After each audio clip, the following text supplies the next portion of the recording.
Hello അസ്സലാമു അലൈക്കും. അപ്പോൾ ദേ ഞാൻ വീണ്ടും ഒരു പെരുന്നാൾ സ്പെഷ്യൽ പുഡിംഗ് ആയിട്ടാണ് വന്നിട്ടുള്ളത്. നല്ല ക്രീമി ആയിട്ടുള്ള ഒരു ചോക്ലേറ്റ് പുഡിംഗ് ആണ്. നമുക്കിതിൽ ക്രീമോ ജലാറ്റിനോ ചൈനാഗ്രാസോ ഒന്നും ആവശ്യമില്ല. കുറച്ച് സാധനങ്ങൾ മാത്രമേ വേണ്ടുള്ളൂ. അപ്പോൾ എല്ലാവരും ട്രൈ ചെയ്ത് നോക്കുക. അപ്പോൾ നമുക്ക് വീഡിയോയിലോട്ട് പോവാം. അപ്പോൾ ആദ്യം തന്നെ ഇത് ഉണ്ടാക്കാനായിട്ട് നമുക്കൊരു സോസ് പാൻ വെക്കാം. അതിനകത്തോട്ട് ഞാൻ 2 ടേബിൾ സ്പൂൺ മൈദ ചേർത്ത് കൊടുക്കുന്നുണ്ട്. മൈദ കഴിക്കാത്തവരാണെങ്കിൽ ഗോതമ്പൊടി എടുത്താലും കുഴപ്പമില്ല, പക്ഷെ മൈദയാണ് കുറച്ചുകൂടെ നല്ലത്. പകരം നിങ്ങൾക്ക് കോൺഫ്ലോറും എടുക്കാം കേട്ടോ. അപ്പോൾ ഇനി ഇതിനകത്തോട്ട് ഞാൻ 1/2 കപ്പ് കൊക്കോ പൗഡർ ചേർത്തിട്ടുണ്ട്. പിന്നെ അതേപോലെ തന്നെ 1 കപ്പ് പാല് ചേർത്ത് കൊടുക്കുക. 1 കപ്പ് എന്നാണ് 250 ml ആണ്. എന്നിട്ട് നന്നായിട്ട് നമുക്കിതൊന്ന് മിക്സ് ചെയ്തെടുക്കാം. അത്ര നന്നായിട്ട് മിക്സ് ആയി കിട്ടുമൊന്നുമില്ല വേഗം, എന്നാലും നമ്മളൊന്ന് കൈവിടാതെ മിക്സ് ചെയ്യുമ്പോൾ റെഡി ആയിക്കോളും. നമ്മൾ ഫ്ലെയിം ഓൺ ചെയ്തിട്ടില്ല കേട്ടോ. അപ്പോൾ വീണ്ടും ഞാൻ 1 കപ്പ് പാലും കൂടെ ചേർത്തിട്ടുണ്ട്. അപ്പോൾ ഏകദേശം നമുക്ക് ഒരു 1/2 ലിറ്ററിൻ്റെ പാക്കറ്റ് പാലുണ്ടല്ലോ, അത് മതി.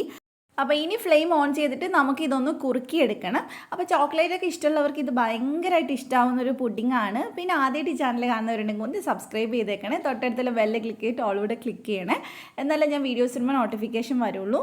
അപ്പോൾ ഇതിലേക്ക് നമുക്കിനി പഞ്ചസാര ചേർത്ത് കൊടുക്കാം. അപ്പോൾ പഞ്ചസാര ഞാൻ 3/4 കപ്പാണ് എടുത്തിട്ടുള്ളത്. അത് ഏകദേശം അത്യാവശ്യം നല്ല മധുരം ഉണ്ടാവും. അപ്പോൾ അത് മതി. അപ്പോൾ ഇനി നമുക്കിത് നന്നായിട്ട് മിക്സ് ചെയ്യാം. ഒന്ന് നന്നായിട്ട് ചൂടാവുമ്പോൾ ഈ ഒരു പരുവം മാറിയിട്ട് നല്ലൊരു ക്രീമി പരുവായിട്ട് മാറും. അപ്പോൾ അത് കണ്ടിട്ടില്ലേ, ഇപ്പോൾ നല്ല ക്രീമി ആയിട്ട് വന്നിട്ടുണ്ട്. ആ ഒരു തരിതരിപ്പൊക്കെ മാറിയിട്ടുണ്ട്. അപ്പോൾ നന്നായിട്ട് നമുക്കിതൊന്നും കൂടി ഒന്ന് വേവിച്ച് നല്ലോണം കുറുക്കിയെടുക്കാം. അപ്പോൾ ഇടയ്ക്കിടയ്ക്കായിട്ട് നന്നായിട്ട് ഇളക്കിയിട്ട് കൊടുക്കണം. ഇപ്പോൾ അത്യാവശ്യം കുറുകിയിട്ടുണ്ട് കേട്ടോ. ഈ ഒരു പരുവം മതി, ഒരുപാട് അങ്ങ് തിക്കാവണ്ട, എന്നാൽ തിക്കാവുകയും വേണം. അപ്പോൾ ഇനി നമുക്ക് ഫ്ലെയിം ഓഫ് ചെയ്തിട്ട് ഇതിലേക്ക് 1 ടീസ്പൂൺ വാനില എസൻസ് ചേർത്തിട്ട് നന്നായിട്ടൊന്ന് മിക്സ് ചെയ്തെടുക്കാം. നമ്മളിതിൽ ഡാർക്ക് ചോക്ലേറ്റ് ഒന്നും ചേർക്കുന്നില്ലെങ്കിലും ആ ഒരു ടേസ്റ്റൊക്കെ നമുക്ക് കിട്ടും ഈ കൊക്കോ പൗഡർ വെച്ച് ചെയ്യുമ്പോൾ. നല്ല കൊക്കോ പൗഡറൊക്കെ എടുത്തിട്ട് ചെയ്താൽ മതി. അപ്പോൾ ഇനി നമുക്കിത് സെറ്റ് ചെയ്ത് തുടങ്ങാം. അപ്പോൾ ഞാനിവിടെ പുഡിങ്ങിന് വേണ്ടിയിട്ട് കുറച്ച് ആരോറൂട്ടിൻ്റെ ബിസ്ക്കറ്റ് എടുത്തിട്ടുണ്ട്. എണ്ണ ഒന്നും പറയുന്നില്ല, നമ്മൾ ചെയ്ത് നോക്കുമ്പോൾ മനസ്സിലാവും. പിന്നെ അതുപോലെ തന്നെ ഒരു 1/2 കപ്പ് പാലെടുത്തിട്ടുണ്ട്. തിളപ്പിച്ച പാലൊന്നുമല്ല, നോർമലായിട്ടുള്ള അങ്ങനെയുള്ള പാൽ തന്നെ എടുത്തിട്ടുള്ളത്. അതിലേക്ക് ജസ്റ്റ് ഒന്ന് തിരിച്ചും മറച്ചു വിട്ടിട്ട് ഒന്ന് നന്നായിട്ട് ഇതുപോലെ ഒന്ന് ഡിപ്പ് ചെയ്തിട്ട് വേഗം തന്നെ നമ്മുടെ ട്രേയിൽ വെച്ച് കൊടുക്കുക. അപ്പോൾ ഇതേപോലെ തന്നെ നമുക്ക് ട്രേ മൊത്തം വെച്ച് കൊടുക്കാം. എവിടെയെങ്കിലും പീസൊക്കെ കട്ട് ചെയ്ത് വെക്കേണ്ട ആവശ്യം വരികയാണെങ്കിൽ അങ്ങനെ അവിടെയൊക്കെ ആയിട്ടൊന്ന് കട്ട് ചെയ്ത് വെച്ച് കൊടുത്താൽ മതി. ഇത് ഞാനിപ്പോൾ വെച്ച പോലെ. പിന്നെ നമ്മളിതിൽ ബിസ്ക്കറ്റ് ചേർക്കുന്നതുകൊണ്ട് തന്നെ ചെറുതായിട്ടൊന്ന് ക്രഞ്ചി ആയിട്ട് നല്ല ടേസ്റ്റി ആയിട്ട് ഉണ്ടാവുക ഈ പുഡിങ്. ഇതിൻ്റെ മേലെ നമുക്ക് ചൂടുള്ള നമ്മുടെ പുഡിങ് മിക്സ് ഇതുപോലെ ഒഴിച്ചു കൊടുക്കാം. ഇത് നമുക്കൊരു 3-4 ലെയറൊക്കെ ആക്കി എടുക്കുകയാണെങ്കിൽ അടിപൊളിയായിരിക്കും കഴിക്കുമ്പോൾ. അപ്പോൾ കുറച്ച് മാത്രം ഒഴിച്ചിട്ട് നമുക്കിതൊന്ന് നന്നായിട്ട് സ്പൂൺ വെച്ചിട്ടൊന്ന് സ്പ്രെഡ് ചെയ്തെടുക്കാം.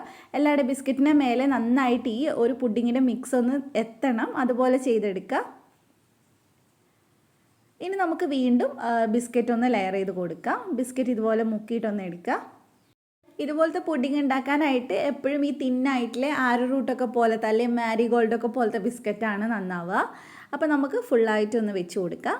വീണ്ടും നമ്മൾ ഇതിൻ്റെ മേലയിൽ നമ്മുടെ ചോക്ലേറ്റിൻ്റെ ആ ഒരു മിക്സ് ഒഴിച്ചു കൊടുക്കുകയാണ്. ഒരുപാട് ഒഴിക്കണ്ട, നന്നായിട്ട് അതൊന്ന് കവർ ചെയ്യുന്ന രീതിയിൽ ഒന്ന് ഒഴിച്ചെടുത്താൽ മതി. എന്നിട്ട് വീണ്ടും നമുക്ക് സ്പൂൺ വെച്ചിട്ടൊന്ന് നന്നായിട്ടൊന്ന് സ്പ്രെഡ് ചെയ്ത് കൊടുക്കുക. ഞാനിവിടെ 3 ലെയറാണ് ചെയ്യുന്നത്. നിങ്ങൾക്ക് പറ്റുമെങ്കിൽ 4 ലെയറോ 5 ലെയറോ എത്ര വേണമെങ്കിലും ചെയ്യാം. അപ്പോൾ നന്നായിട്ട് ഇതേ ലെവൽ ചെയ്ത് കൊടുത്തിട്ടുണ്ട്. വീണ്ടും നമുക്ക് ഇതേപോലെ തന്നെ ബിസ്ക്കറ്റ് ഒന്ന് വെച്ച് കൊടുക്കാം. വളരെ കുറഞ്ഞ സമയത്ത് സിമ്പിളായിട്ട് ചെയ്യാൻ പറ്റുന്ന നല്ല ടേസ്റ്റി ആയിട്ടുള്ളൊരു പുഡിങ്ങാണ് കേട്ടോ. അപ്പോൾ എന്തായാലും പെരുന്നാളിന് വേണ്ടിയിട്ട് ഞാൻ കുറേ റെസിപ്പീസ് ഇട്ടിട്ടുണ്ട്. ഏതെങ്കിലുമൊക്കെ ആയിട്ട് ട്രൈ ചെയ്യുക. ട്രൈ ചെയ്താൽ മാത്രം പോരാ, പറ്റുന്നവരൊക്കെ ഇൻസ്റ്റാഗ്രാമിൽ എനിക്കൊന്ന് ഫോട്ടോസ് അയച്ചു തരണം കേട്ടോ. അപ്പോഴല്ലേ ആരൊക്കെ ട്രൈ ചെയ്തു എന്നൊക്കെ മനസ്സിലാവുള്ളൂ. അപ്പോൾ എന്തായാലും ഫോട്ടോസ് പറ്റുന്നവരെ അയച്ചു തരിക. എൻ്റെ ID ഞാൻ ഡിസ്ക്രിപ്ഷനിൽ കൊടുക്കുന്നുണ്ട്. അപ്പോൾ വീണ്ടും നമുക്ക് ചോക്ലേറ്റൊക്കെ ചേർത്തിട്ട് നന്നായിട്ടൊന്ന് സ്പ്രെഡ് ചെയ്ത് കൊടുക്കുക. അപ്പോൾ ഇതാണ് നമ്മുടെ ലാസ്റ്റത്തെ ലെയർ. ഇനി ചേർത്ത് കൊടുക്കുന്നില്ല. അപ്പോൾ എല്ലായിടെയായിട്ട് നമുക്കൊന്ന് നന്നായിട്ടൊന്ന് സ്പ്രെഡാക്കി കൊടുക്കുക. പിന്നെ ഇതിൻ്റെ മേലെയായിട്ട് ഞാൻ ആ ബിസ്ക്കറ്റ് തന്നെ ചെറുതായിട്ടൊന്ന് പൊടിച്ചിട്ട് അതുകൂടെ ചേർത്ത് കൊടുക്കുന്നുണ്ട്. കാണാനൊരു ഭംഗിക്ക് വേണ്ടി മാത്രമാണ്. പിന്നെ നിങ്ങളുടെ കയ്യിൽ ചോക്ലേറ്റ് ഗ്രേറ്റ് ചെയ്തതൊക്കെ ഉണ്ടെങ്കിൽ അത് നിങ്ങൾക്ക് ഇതിൻ്റെ മേലെ ഇട്ട് കൊടുക്കാം. വൈറ്റ് ചോക്ലേറ്റോ ഡാർക്കോ ഏതായാലും കുഴപ്പമില്ല. അപ്പോൾ ഞാൻ കുറച്ചൊന്ന് ക്രഞ്ചി ആയിട്ട് കിട്ടാൻ വേണ്ടിയിട്ട് കുറച്ച് ചോക്കോ ചിപ്സ് ചേർത്ത് കൊടുക്കുന്നുണ്ട്. അപ്പോൾ അത് ചേർത്തിട്ട് നമുക്കിനി ഇതൊന്ന് സെറ്റ് ചെയ്യാൻ വെക്കാം. സെറ്റ് ചെയ്യാനായിട്ട് ഒരു 3-4 മണിക്കൂറൊന്ന് വെക്കാം. ഫ്രിഡ്ജിൽ വെച്ചാൽ മതി, ഫ്രീസറിൽ വെക്കണ്ട. ഒരു 3-4 മണിക്കൂർ വെച്ചാൽ മതി. പിന്നെ നമ്മൾ ബിസ്ക്കറ്റൊക്കെ ചേർത്തുകൊണ്ട് നമുക്ക് ഈസി ആയിട്ട് കട്ട് ചെയ്ത് കഴിക്കാനും പറ്റും. എന്നാൽ നല്ല ക്രീമി ആയിട്ട് ആ ചോക്ലേറ്റിൻ്റെ ലെയറും ഉണ്ടാവും. അപ്പോൾ ഫ്രിഡ്ജിൽ സെറ്റ് ചെയ്തതിന് ശേഷം നമുക്കിതൊന്ന് കത്തി വെച്ചിട്ടൊന്ന് കട്ട് ചെയ്തെടുക്കാം. അപ്പോൾ എന്തായാലും ട്രൈ ചെയ്തിട്ട് ഫീഡ്ബാക്ക് പറയുമെന്ന് ഞാൻ വിചാരിക്കുന്നു. നിങ്ങൾക്ക് റെസിപ്പി ഇഷ്ടമായിട്ടുണ്ടെങ്കിൽ ഈ വീഡിയോ ഒന്ന് ലൈക്ക് ചെയ്യുക, ഫ്രണ്ട്സിനൊക്കെ ഒന്ന് ഷെയർ ചെയ്ത് കൊടുക്കുക. അതുപോലെ തന്നെ ഈ ചാനൽ ആദ്യമായിട്ട് കാണുന്നവരുണ്ടെങ്കിൽ ഒന്ന് സബ്സ്ക്രൈബ് ചെയ്യുക. അപ്പോൾ അതേ നമ്മളിത് അടുത്ത പീസും കട്ട് ചെയ്തെടുത്തിട്ടുണ്ട് കേട്ടോ. അപ്പോൾ ഇനി നമുക്കിതൊന്ന് കഴിച്ച് നോക്കാം എങ്ങനെ ഉണ്ടെന്നുള്ളത്. ഞാൻ ഇതുപോലെ തന്നെ കോഫി പുഡിംഗ് ഒരെണ്ണം ചെയ്തിട്ടുണ്ട് ചോക്ലേറ്റിന് പകരമായിട്ട്. അതും നല്ല ടേസ്റ്റാണ്, ഒരുപാട് പേര് നല്ല ഫീഡ്ബാക്ക് തന്നിട്ടുണ്ട്. അപ്പോൾ ഇതും അതുപോലെ തന്നെ ട്രൈ ചെയ്യുക. അപ്പോൾ നമുക്ക് മറ്റൊരു വീഡിയോ ആയിട്ട് വീണ്ടും കാണാം ഇൻഷാ അല്ലാ. Thank you for watching.